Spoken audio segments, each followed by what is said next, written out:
Olá, bom dia a todos. Muito obrigado novamente pela presença. Presidente Roberto Campos, um prazer enorme ter você aqui. Agradeço em nome de todo o empresariado capixaba, deputado Felipe Rigoni. E vamos dar início. Presidente, vou deixar você fazer uma fala inaugural, inicial, para a gente passar um pouco desse panorama, como o Márcio falou, esse panorama dos juros no Brasil, né? A gente veio aí lá em 2014, 15, de juros na casa de 14%, fizemos uma redução drástica, forte, importante, né?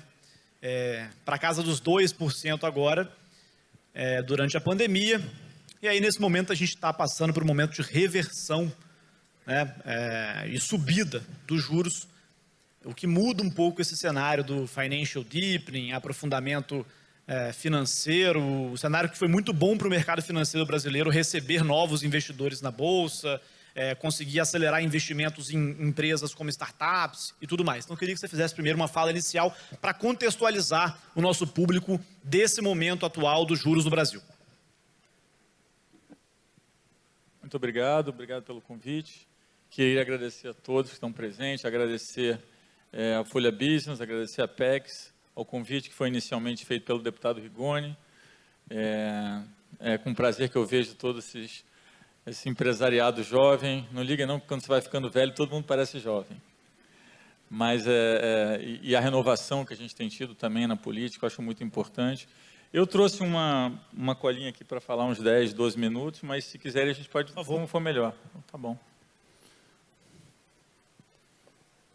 Uma das coisas de ficar mais velho é que você enxerga menos também. Então. Não, acho que a gente sempre começa falando um pouco da pandemia, né? Recentemente a gente passou o número em percentual da população vacinada com a primeira dose dos Estados Unidos. A gente tem mais vacinado em percentual que os Estados Unidos. Acho que foi dado de ontem. Quando a gente olha a população acima de 60 anos, estamos com 80% vacinado com 2 doses, 65%, 90%. Muito em breve a gente vai passar os Estados Unidos também em população vacinada com a segunda dose.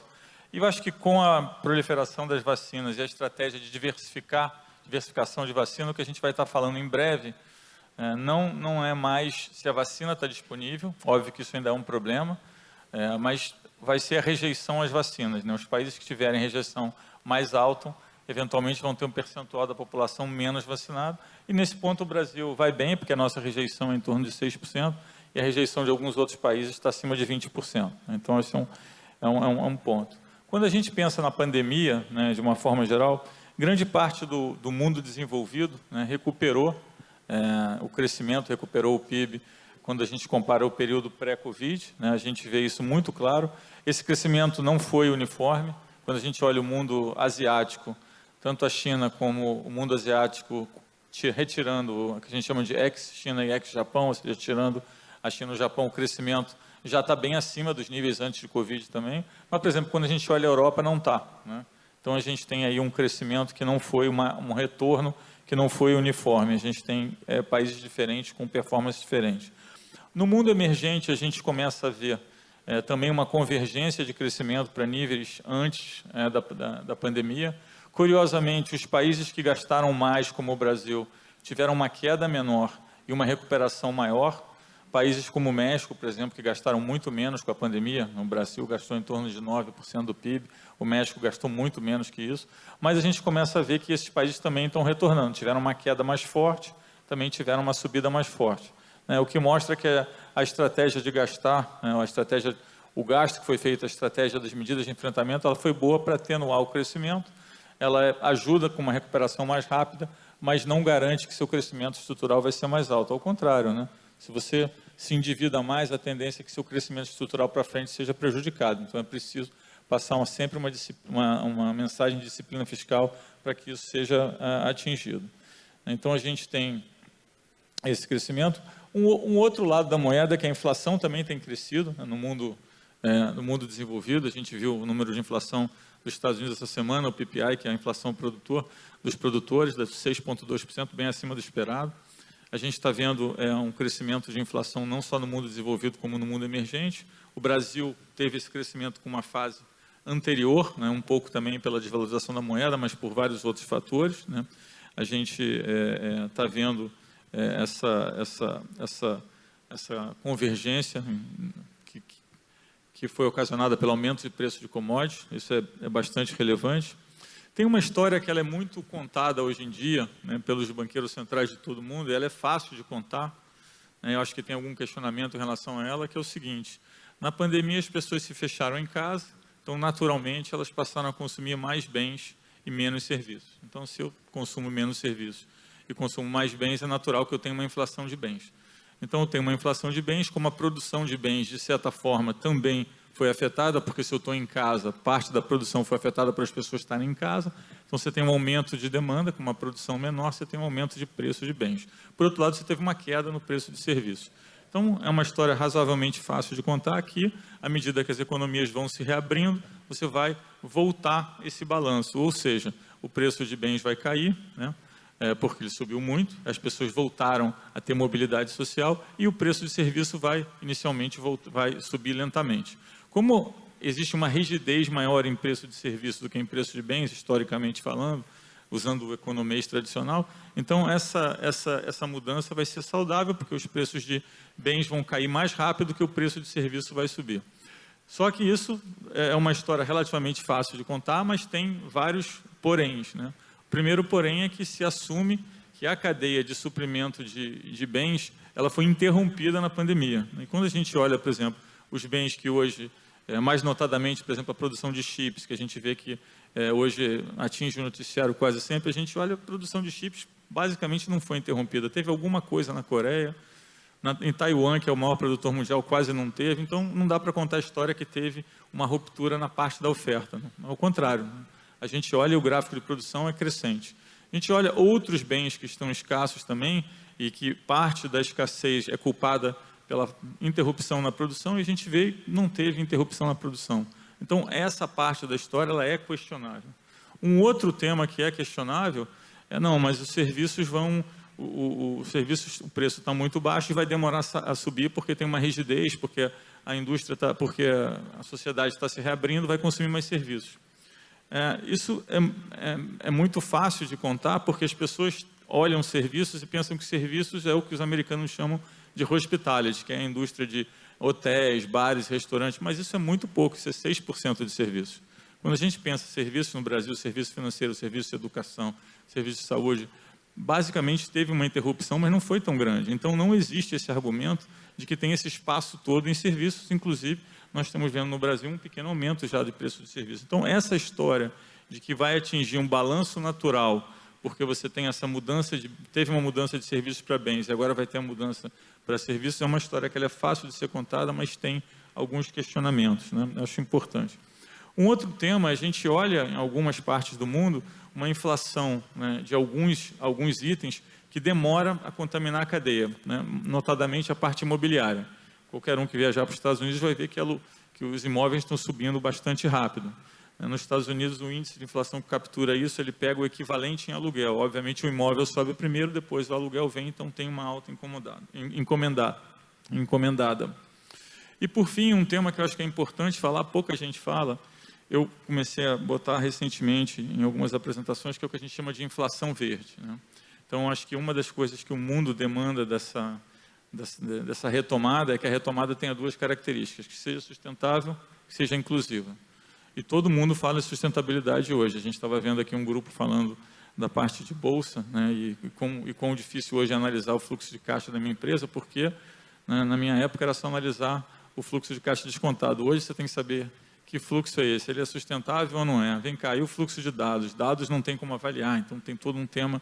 Então, voltando à parte de inflação verde, a gente hoje tem coisas muito importantes, insumos muito importantes para atingir uma economia verde. Para atingir uma economia verde, você precisa, basicamente, de metais. Você precisa de alumínio, porque todas essas pás, cataventos, eólicos e alumínio. Você precisa de lítio, você precisa de níquel, você precisa de terras raras, que é super importante para fazer semicondutores, para você digitalizar a economia. Só que produzir isso não é limpo. Então, de um lado, você tem uma pressão falando, eu quero ser mais limpo. Para ser mais limpo, eu preciso produzir coisas que não são limpas. Então, eu tenho uma preocupação, porque eu vejo minas de cobre sendo fechadas no Peru, no Chile, a parte de alumínio sendo super restringida na China, por exemplo.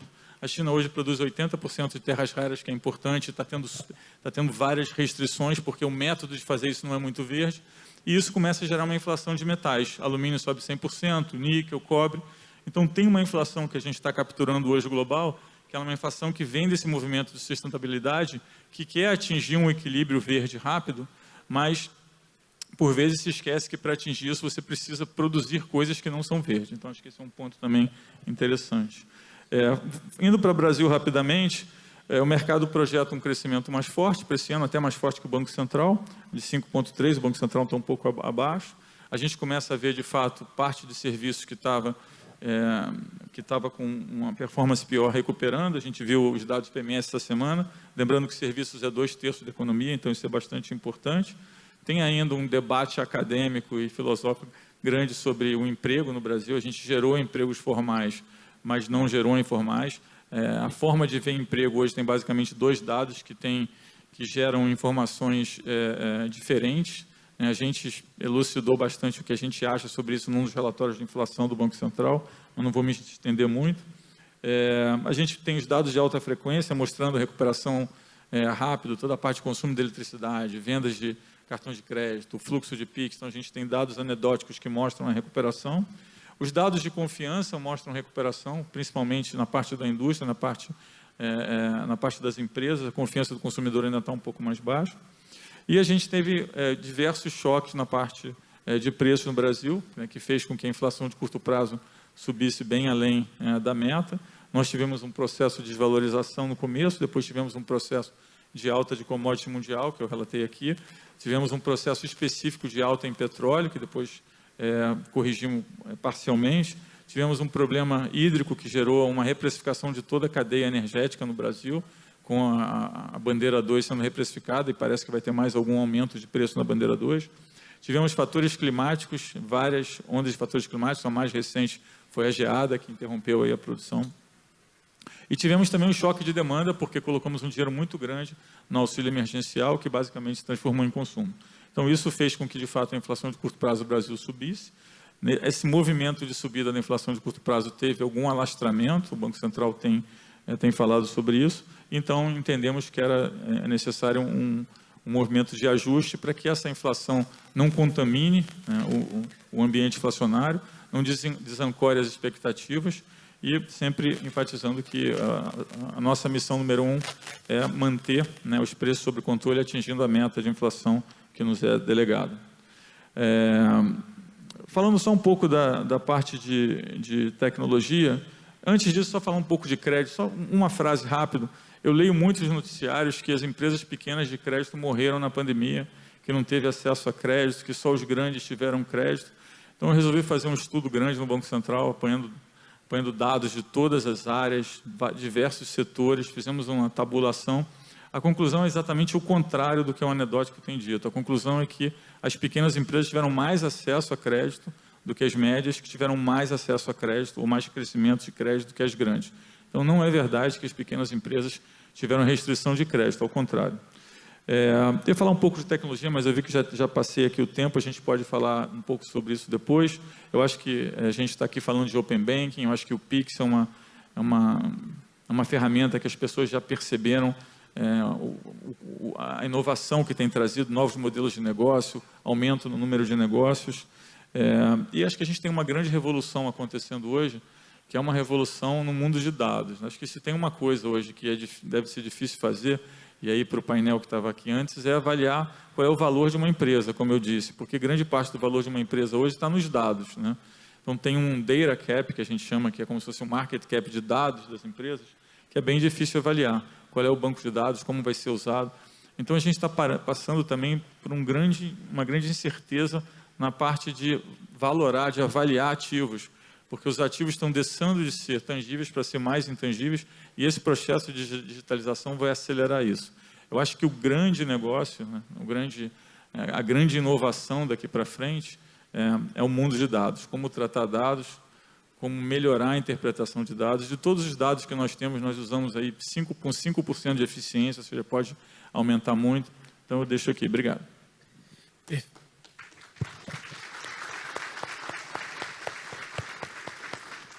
Perfeito. Presidente, esse momento de commodities é muito positivo para o Espírito Santo, né, em específico, porque a gente é um estado exportador de commodities agrícolas e commodities minerais, ainda que impacte a inflação. Mas a minha pergunta é a seguinte: a Verde Asset, que é uma das maiores gestoras de fundos do Brasil, na carta aos investidores desse mês, ela faz um breve retrospecto do cenário de juros no país, né? Basicamente, antes de 2017, né, antes do governo Temer, você tem bagunça. De 2017 a 2019, você tem um cenário de acelerador monetário e freio fiscal, ou seja, controle de gastos de um lado do fiscal e de outro, juros baixos para estimular a economia.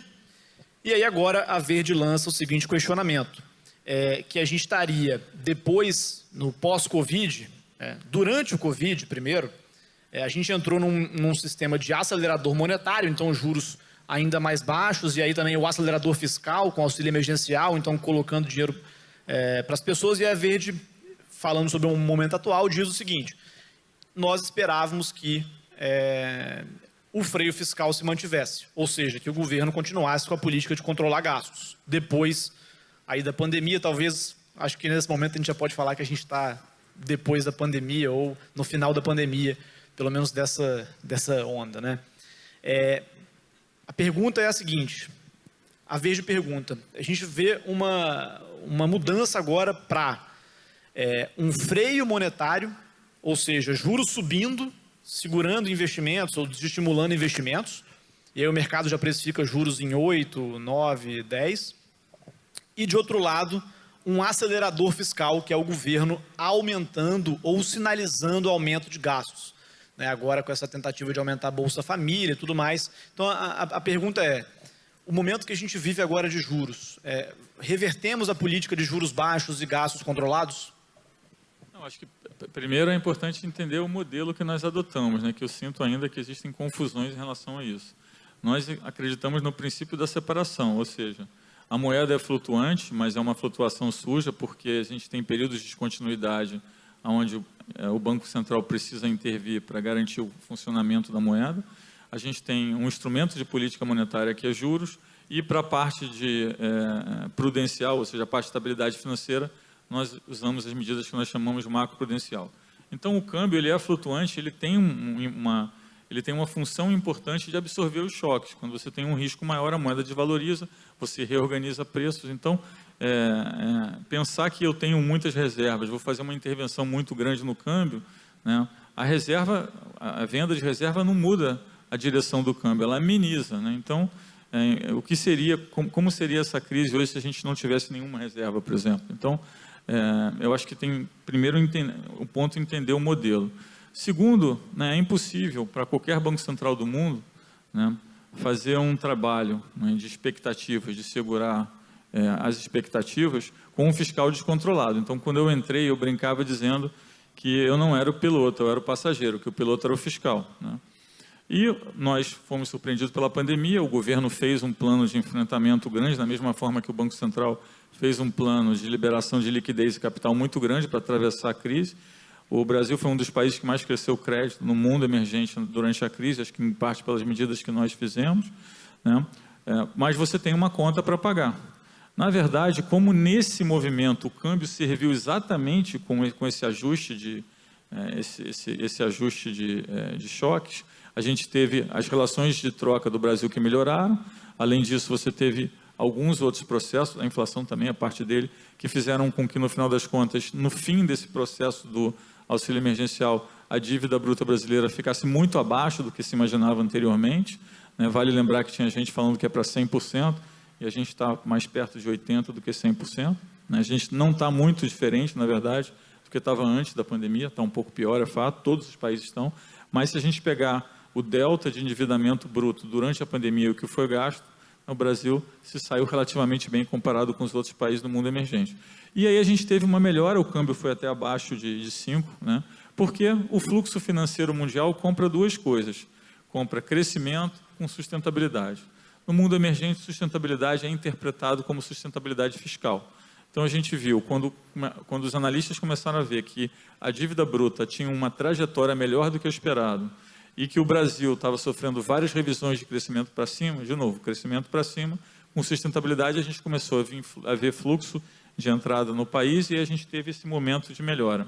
E aí, de uns tempos para cá, com algumas notícias, como o tema dos precatórios, o tema da qual vai ser o novo programa Bolsa Família, incentivos para setores específicos e coisas desse tipo, esses temas geraram um ruído, aonde, né, o mundo financeiro, os agentes econômicos passaram a ter uma percepção de que, bom, a percepção que eu tinha até um tempo atrás de que o fiscal estava melhorando, agora eu passo a ter uma percepção, ou pelo menos um risco, que o fiscal não está melhorando tanto e os preços corrigiram em relação a isso. Então, de novo, eu volto a dizer que a coisa mais importante, né, num país que tem um nível de dívida que o Brasil tem, que já flertou com esse problema muitas vezes, é passar uma mensagem de credibilidade fiscal.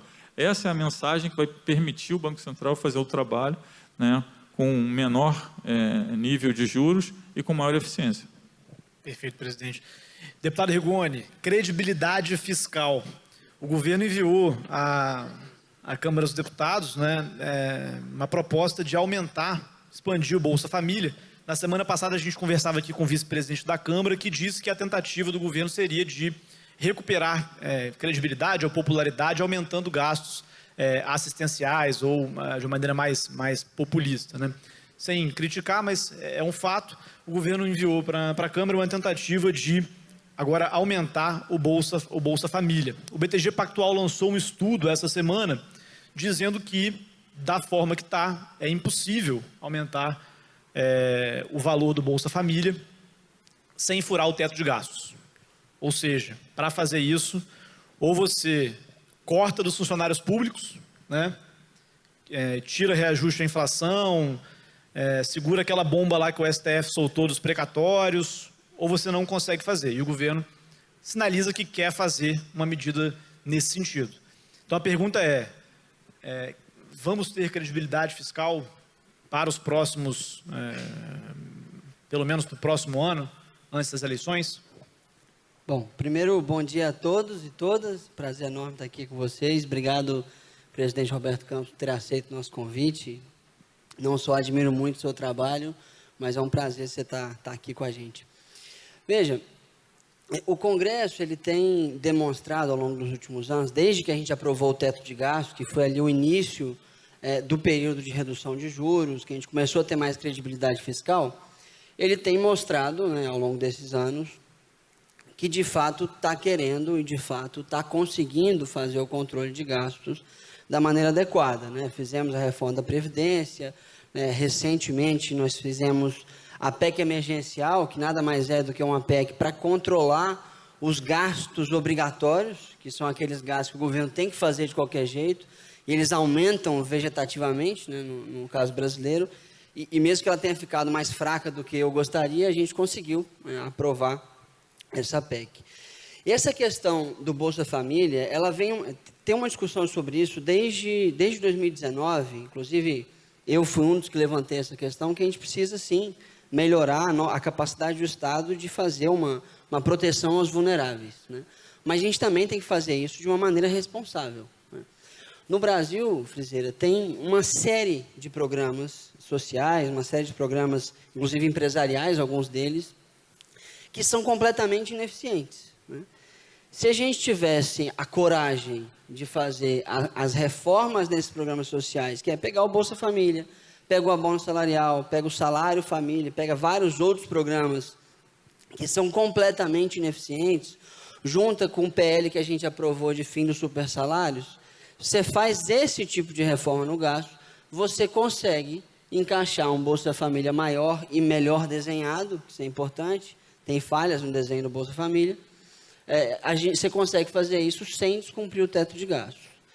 Mas, de fato, do jeito que veio, não tem como. A gente vai ter que mudar a MP, de certa maneira, para conseguir cumprir o teto de gastos. Assim, para mim, é condição sine qua non cumprir o teto de gastos. Porque tem muita gente aí que fala assim, não vai ter condição de resolver a desigualdade brasileira se não descumprir o teto de gastos e começar a gastar muito. Tem sim.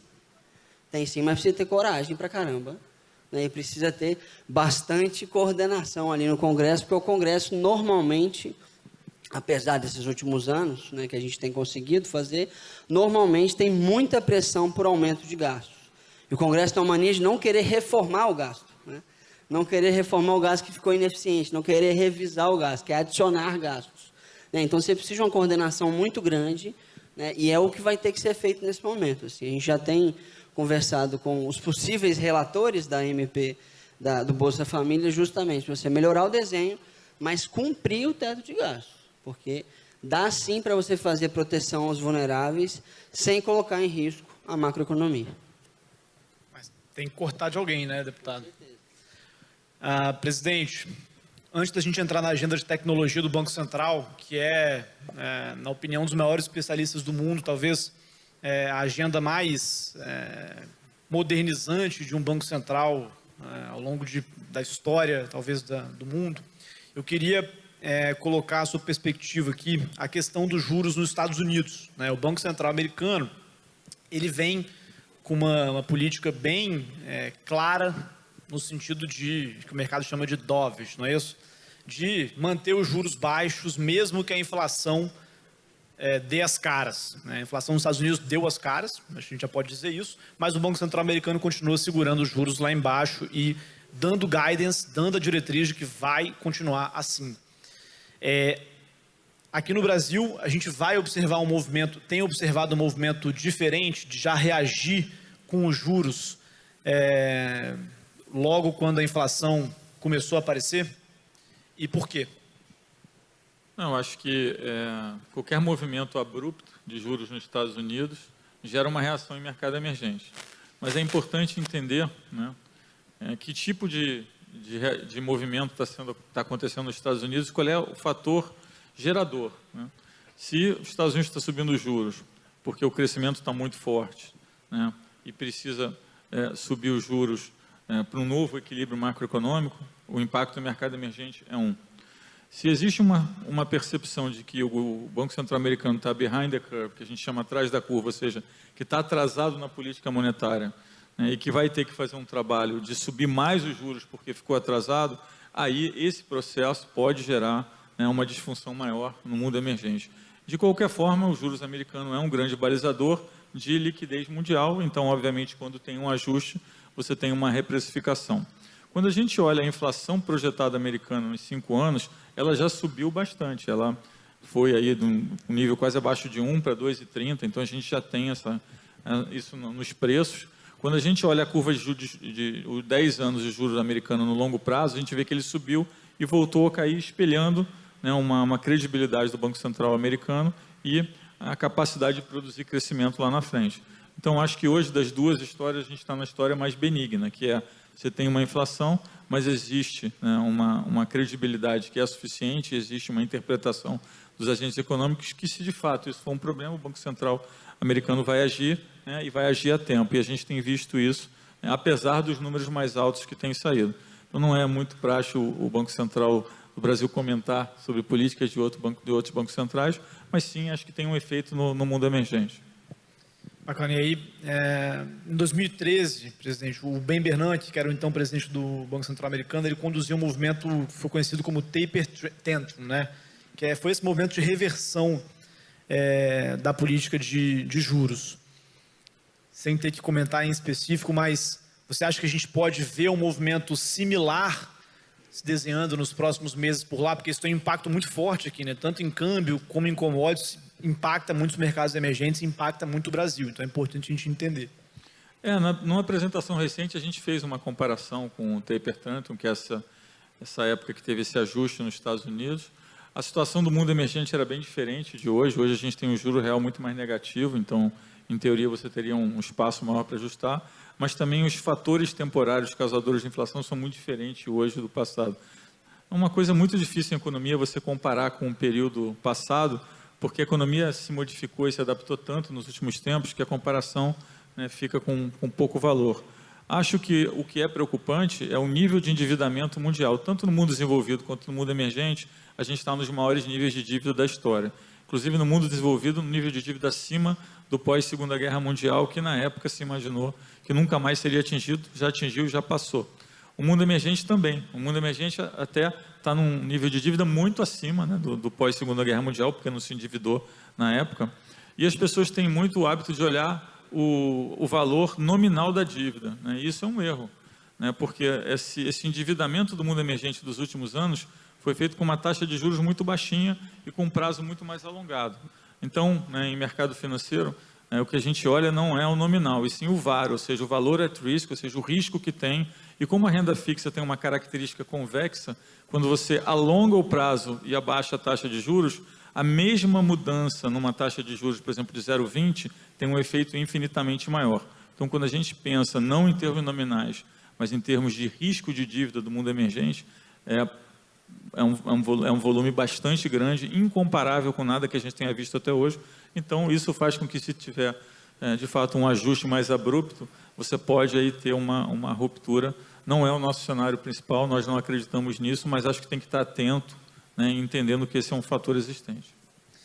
Eu vou pedir para colocar a tela de perguntas aqui, para a gente arrumar para o final aqui do painel.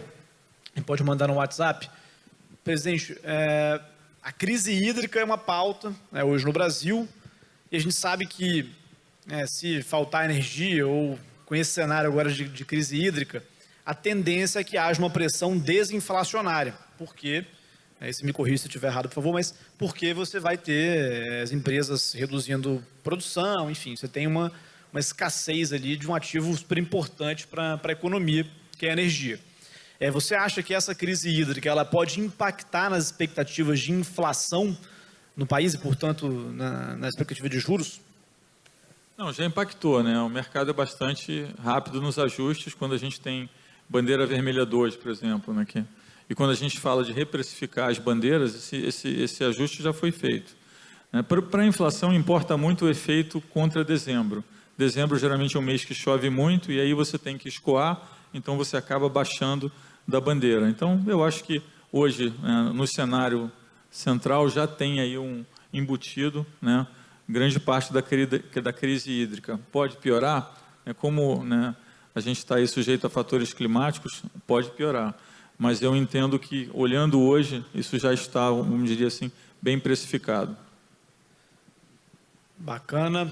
Presidente, por último, a questão da inovação e tecnologia da agenda do Banco Central. Open Banking, PIX, as agendas BC+, BC hashtag. Acho que vale um comentário sobre como que isso tem transformado a nossa economia, que basicamente no ano passado viveu 50 anos em 5 do ponto de vista de digitalização, né? Bom, 6 minutos é que eu tenho? Eu posso falar 2 dias sobre isso. Não, vamos lá, vamos tentar resumir aqui. Eu me lembro numa apresentação, logo quando eu entrei no Banco Central, eu gostava muito de estudar o tema de tecnologia. Eu coloquei um slide, na época todo mundo estava preocupado, relação de fintech com banco e tal, e que a fintech ia ser disruptiva e tal. E eu dizia, não, eu acho que isso aí já está meio no passado, né? E eu mostrava um gráficozinho, tinha uma conexão de 3 coisas: mensageria, conteúdo e pagamento. E eu dizia, essa é a grande corrida do ouro do mundo atualmente, né? E as pessoas olhavam, questionavam, acho que não entendiam muito e parecia uma conversa meio lunática. Mas, basicamente, quando eu olhava aquilo e quando a gente estava pensando nisso, a gente pensava o seguinte: se eu tenho a mensageria, o pagamento e o conteúdo, se eu pensar num ciclo de venda de produtos, o que eu tenho? Eu tenho o anúncio do produto, a venda do produto, o pagamento do produto, e eu sei o que o cliente achou do produto, porque eu tenho algoritmos que conseguem interpretar as mensagens que o cliente está passando sobre aquele produto. Isso é uma quantidade de dados extraordinário, né? Não existe nada parecido. É disruptivo para qualquer banco, qualquer sistema financeiro, e vale muito mais do que qualquer ataque que qualquer fintech possa fazer em qualquer banco. Então, eu tinha esse gráfico e dizia, essa eu acho que é a grande corrida do ouro. E aí, o que a gente começou a ver, então? Na Índia, a Google queria fazer o Google Chat. No Brasil, o WhatsApp queria fazer o WhatsApp Pay. A gente vê o PayPal num movimento muito parecido. Então, todo mundo querendo atingir, né, essa conexão dessas 3 coisas, né? E as Big Techs, obviamente, como uma oligarquia muito grande de dados, avançando nisso. Então, isso a gente vê que é uma realidade hoje, né? Está acontecendo. Cada vez mais você sente que essa corrida do ouro está se intensificando, né? E aí, de novo, por que isso é importante? Porque a capacidade de produzir esses dados todos é o que vai ser disruptivo para a indústria. capacidade de produzir e organizar dados. Se a gente pegar o nosso passado recente, a gente vem de uma inovação de ser capaz de produzir mais dados, para depois ser capaz de guardar mais dados, que é o fenômeno da cloud, e mais recentemente, não só produzir e guardar, mas organizar, né, que são todos esses algoritmos, inteligência artificial, não tenho muito tempo para ir nisso. E aí a gente começa a ver que tudo, né, que transita, todo o nosso mundo financeiro é um mundo de informação assimétrica. Então, se eu tenho mais informação sobre você, eu sei o produto que eu vou vender, como que eu vou vender. Então, isso era muito importante. Para você atingir agilidade no mundo de informação assimétrica, é preciso você ter um método de pagamento com o mínimo de fricção possível. Então, quando eu falo que o Pix está conectado com o Open Bank, às vezes as pessoas falam, não, o que tem uma coisa a ver? Pô, tem tudo a ver. Quando a gente desenhou isso lá atrás, tudo se encontrava lá na frente. O Pix se encontra com o Open Banking, que se encontra com a moeda digital, nesse mundo novo, mais digitalizado. E eu acho que a grande ruptura agora é outra, né? Esse gráficozinho das três coisas já ficou para trás, já é óbvio, todo mundo sabe que isso está acontecendo. Mas tem uma nova ruptura acontecendo, né?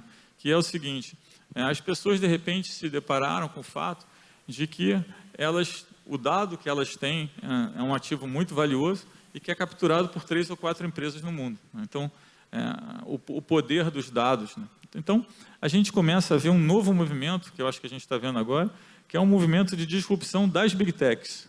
Por quê? Porque o grande negócio daqui para frente vai ser a monetização, empresas que consigam oferecer monetização de dados das pessoas para que elas possam ter vantagem dos dados que elas produzem, né? Então, eu tenho conversado com várias empresas no Silicon Valley e em outros lugares, tem vários projetos hoje de empresa que basicamente está dizendo para você o seguinte, esses dados que existem sobre você são muito valiosos, eles são seus, você não captura o valor deles hoje. E essa disrupção dessa monetização de dados, eu acho que é um grande fenômeno. A gente tem, por exemplo, podia citar aqui 20, mas vou citar o BitCloud, que acho que aqui tem muita gente jovem que já sabe que é o BitCloud, que é uma plataforma onde você monetiza a sua fama, né? Na verdade, tem gente que só de entrar no BitCloud, o BitCloud nada mais é do que um download do banco de dados do Twitter, onde você monetiza a sua fama emitindo um coin, né? um Coinbase da currency. Então, basicamente, hoje tem muita gente que só de entrar nessa plataforma já ganharia 13, 14, 15 milhões de dólares só por estar lá.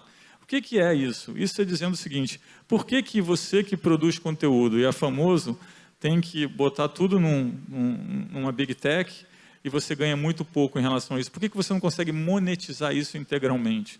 Então, esse movimento de monetização de dados, eu acho que é o grande movimento que tem por aí, e por isso que o Open Banking é tão importante. Porque o Open Banking é um instrumento, ele tem duas grandes dimensões. Uma, você, dono dos seus dados, vai poder usar os seus dados para ter melhores produtos e a preços, mais produtos sob medida e a preços melhores. Por outro lado, né, você também vai ter uma possibilidade de comparar preços quando você estiver procurando algum produto. Então, de um lado, você tem seus dados, consegue ter mais cotações de preços, por outro lado, tem um método comparativo mais organizado. Na verdade, a gente não fala mais de Open Bank, a gente fala de Open Finance, porque a gente entende que já transbordou o mundo de banco há algum tempo, né? A gente vê que seguradoras, a parte de previdência privada, nós temos inclusive um projeto que a gente vai começar a conversar com o ministro da Saúde para fazer um Open Health. Hoje a indústria de intermediação de plano de saúde é uma indústria bilionária, que é um custo de fricção muito grande. Então, na verdade, a gente tenta, né, abaixar o custo de fricção com inovação tecnológica. E aí, se eu puder falar só um pouquinho sobre o Pix, eu sei que acabou o tempo aqui, porque o Pix, as pessoas falam, não, o Pix está aí, agora o Pix já é uma ferramenta, já existe.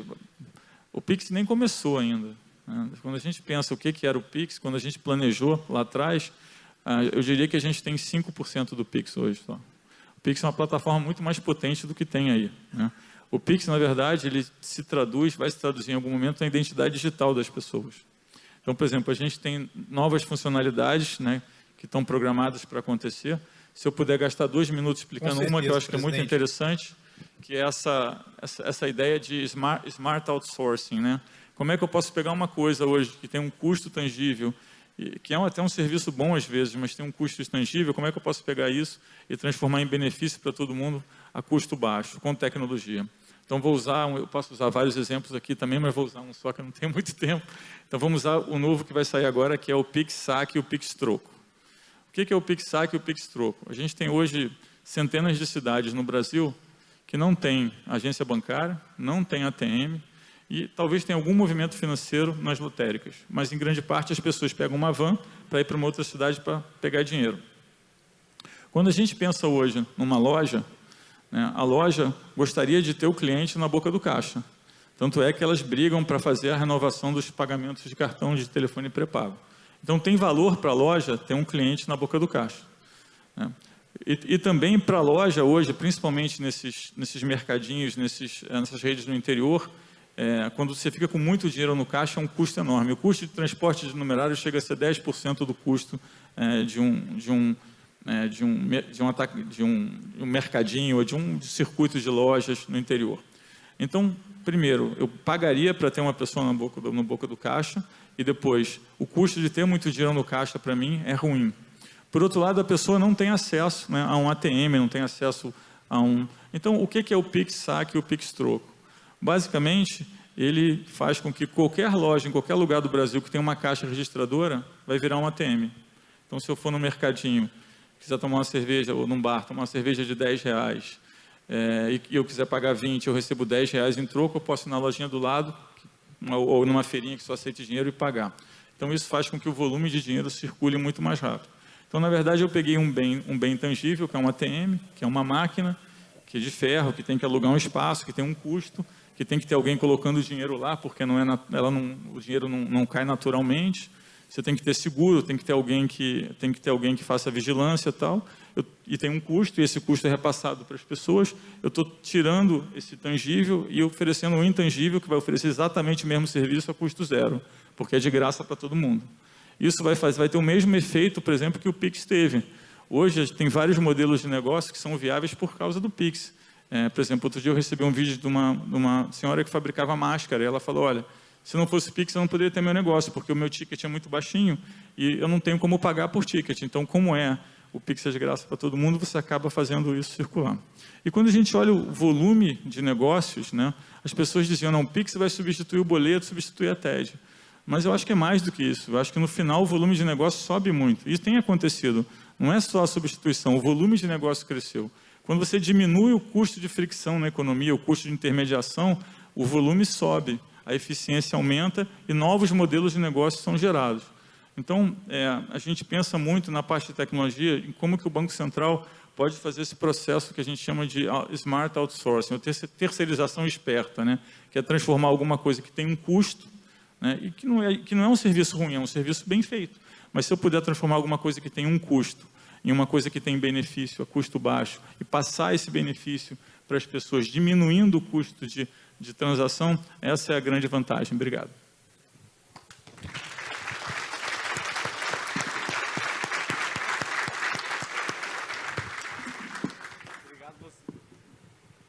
Obrigado você, presidente. Acho que a sociedade brasileira agradece por essa agenda. Uma última pergunta, que o nosso tempo já acabou. Recebi uma série de perguntas aqui, inclusive de quem está nos assistindo aí em casa, pelo YouTube, pelo Folha Vitória. Sobre política e eleições, eu não vou fazer isso porque eu vou te colocar em saia justa, mas tem uma pergunta que talvez você possa nos clarear.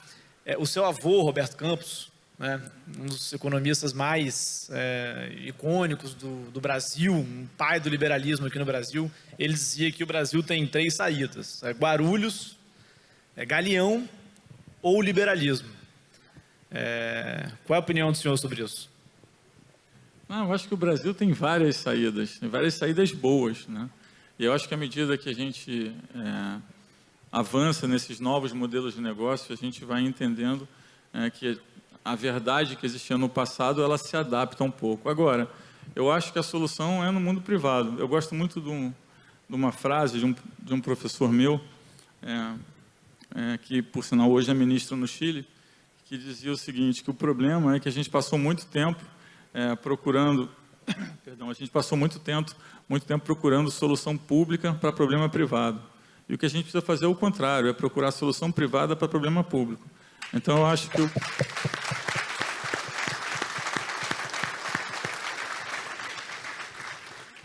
Então, eu acho que o caminho, né, o caminho é a iniciativa privada. É mais importante, de novo, deputado Evair, é mais importante ajudar empresas, né, do que simplesmente colocar dinheiro na mão das pessoas em forma de consumo, porque no final a gente precisa garantir o funcionamento do mundo privado que gera emprego para as pessoas na frente, porque o que garante renda recorrente não é benefício do governo, é emprego, é competição, é produtividade, é tecnologia, é eficiência. Então, eu acho que eu diria que essa é a saída.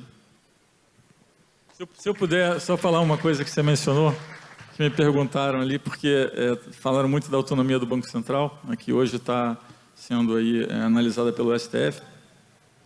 E, na verdade, o Banco Central foi desenhado pelo meu avô, em 64, no fim de 64. E quando o Banco Central foi, na verdade, implementado, o primeiro desenho, ele tinha autonomia total. Na verdade, ele tinha uma autonomia maior até do que a gente buscou agora. Que o Banco Central tem 3 tipos de autonomia. Ele tem autonomia operacional, autonomia financeira e autonomia administrativa. A gente está falando só da operacional agora. Na época tinha as 3, né? E essa autonomia durou 6 meses e o presidente reverteu a autonomia, então. Então, meu avô foi ao presidente e falou: presidente, o senhor está cometendo um grande erro, não deveria ter revertido, a autonomia do Banco Central é importante.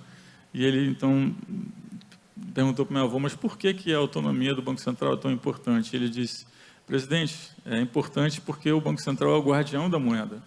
E ele disse: não, Roberto, eu sou o guardião da moeda. E aí acabou a autonomia do Banco Central. Presidente, eu queria te agradecer de novo pela presença, um prazer enorme. A todos vocês também, muito obrigado. Convido a continuarem nos acompanhando na TV aos domingos, no jornal todos os dias, na rádio, nos eventos. A gente tem bastante novidade para trazer aí. Pretendemos também falar sobre agronegócio, trazer eventos sobre agronegócio, para Evair aqui. E, novamente, muito obrigado a todos, obrigado pela presença. Presidente, obrigado. Deputado Rigoni, muito obrigado. Tenham todos um excelente dia. Felipe.